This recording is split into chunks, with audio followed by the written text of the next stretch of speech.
Hello and welcome to First Post, continuing coverage on the tensions between India and Pakistan. Just a short while back, the Foreign Ministry gave a briefing. We confirmed a Pakistani attack on Indian soil, and we also gave details about the Indian retaliation. These are the highest the tensions have been between these two countries in years now. The question is, where do we go from here? Is there an off-ramp or is an all-out conflict inevitable?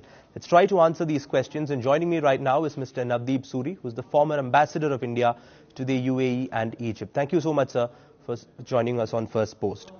I was wondering, first of all, about the scale of the attack that we saw yesterday from Pakistan. I'm sure our establishment would have expected some sort of a retaliation from the other side.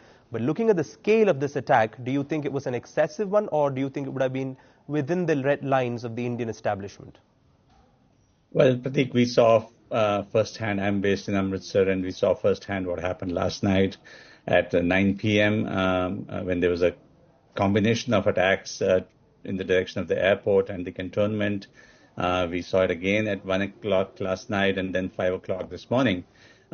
You can see for sure that Pakistan is making a consistent effort to probe our defenses, to see how far they can go. And I think they've crossed a bunch of red lines already. And that's why I think the government has been saying that while we didn't have any desire to escalate this situation, the measures that Pakistan is taking, the attitude that it has adopted, the belligerence with which it is acting, seems to be unfortunately pushing us towards that direction. We've heard some pretty tall claims from the Pakistani military about S-400 missiles being destroyed, about airfields being destroyed. We just heard the Foreign Ministry say that's all fake, none of this has happened. I'm wondering if this is an effort by the Pakistani military to portray this as some sort of victory, sell it to their domestic public, and then stop these attacks. What strategic experts call escalate to de-escalate. Do you think this is what Pakistan's goal is? Or do you think with the forward movement of troops and all of that, it's now preparation for war? You know, the Pakistan Army and intelligence have always had a very loose relationship with the facts and with truth.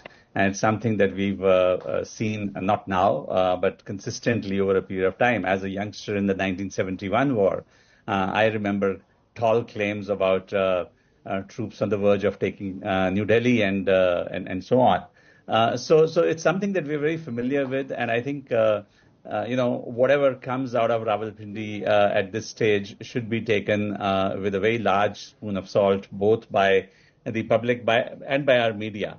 I'm not going to speculate on what's going on inside General Asim Munir's very warped mind.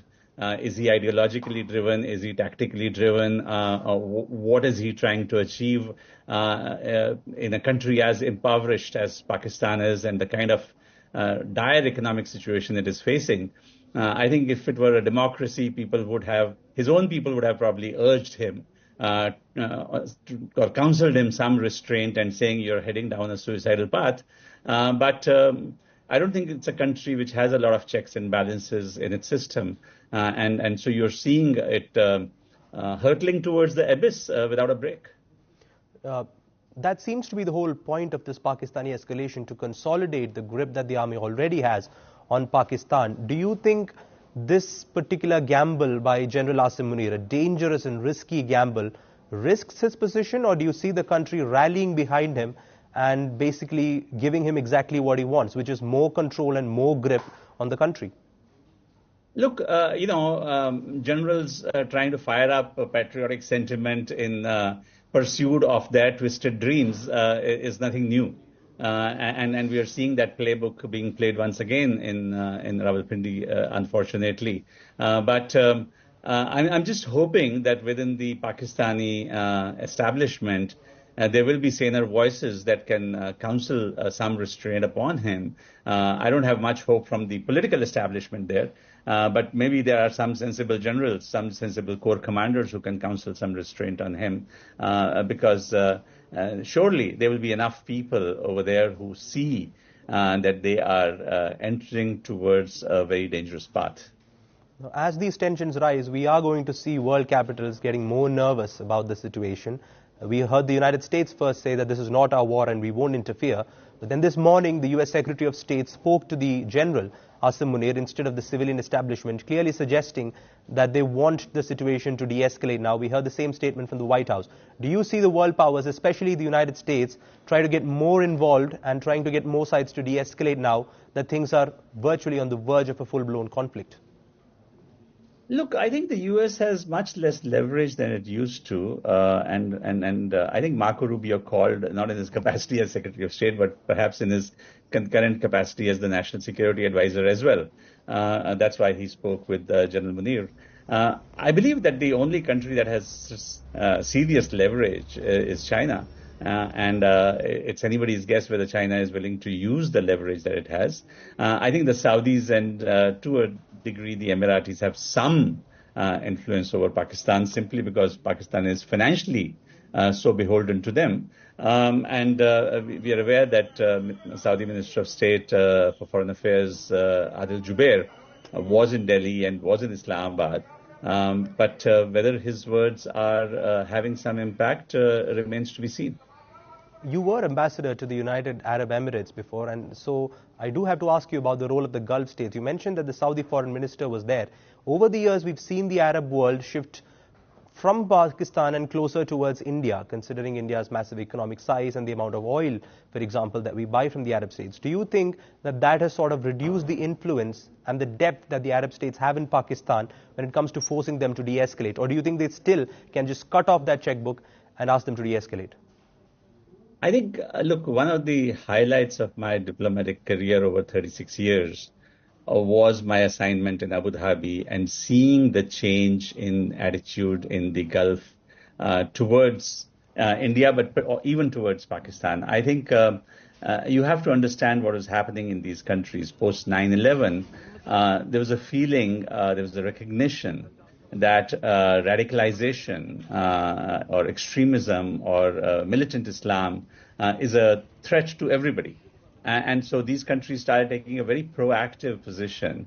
And in their genuine calculus, the way Pakistan has provided support and assistance and training to a broad range of Islamist militant groups, terrorist groups like Lashkar, like Jaish, like a whole range of others, was a matter of deep concern to them. And in contrast to the pathway on which Pakistan was heading, was a large, stable, secular, and increasingly getting prosperous India. So from a perspective of the Gulf, it is a bit of a no-brainer that where do you want to really focus your attention, on a growing India or on a failing Pakistan, and particularly given their own concerns about Pakistan's flirtation and support of the terrorist groups, which is something which is now an anathema.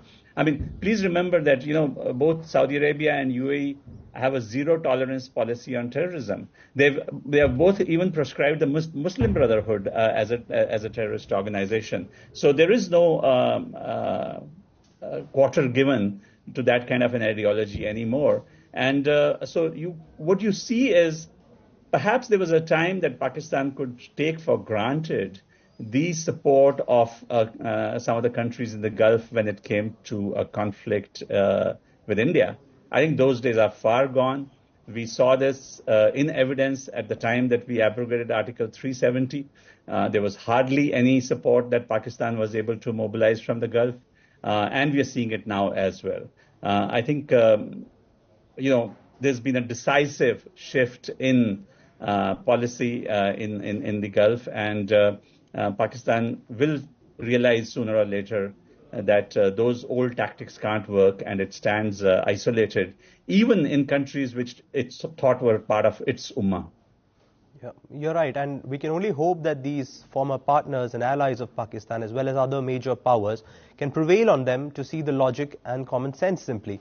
I mean, we've got so many examples in history of men just plunging regions and countries into war, and General Asim Munir is trying to basically write a chapter for himself in that history book. Let's hope that doesn't happen. Thank you so much, Ambassador, for joining us. He's taking his country to a disaster with eyes wide shut. That's all I can say. It seems exactly like that. Thank you so much, Ambassador, for speaking to First Post. Thank you.